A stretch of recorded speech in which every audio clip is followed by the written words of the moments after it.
शहादत हजरत फातिमा अलैहिस्सलाम के हवाले से अयाम फातिमा के सिलसिले में टंडो आदम में मजलिस अज़ा मुनक़िद कई वई। मजलिस हाजी शाह करबला में गुलाम मोहम्मद सांद पारा इस्लामी मुआशरो ए फातमी किरदार के उनवान हेठ मुनक़िद करायल मजलिस में खिताब कंदे अलामा ज़हीर अब्बास क़ौमी चयो त इस्लामी मुआशरे जो क़याम किरदार फातिमा सां ई मुमकिन आहे। इन मुआशरे के बिगाड़ में असां सब बराबर जा शरीक आहियूं।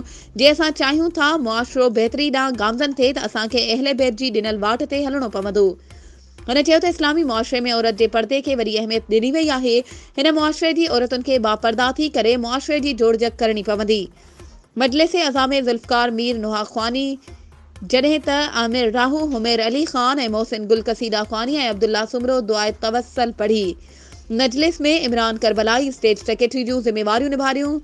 मजलिस अज़ा में शहरनि वॾे अंग में शिरकत कई। यादि रहे त अयाम फातिमा अलैहिस्सलाम जे दिहाड़े के हवाले से मजलिसन जो इहो सिलसिलो 5 ॾींहनि ताईं जारी रहंदो।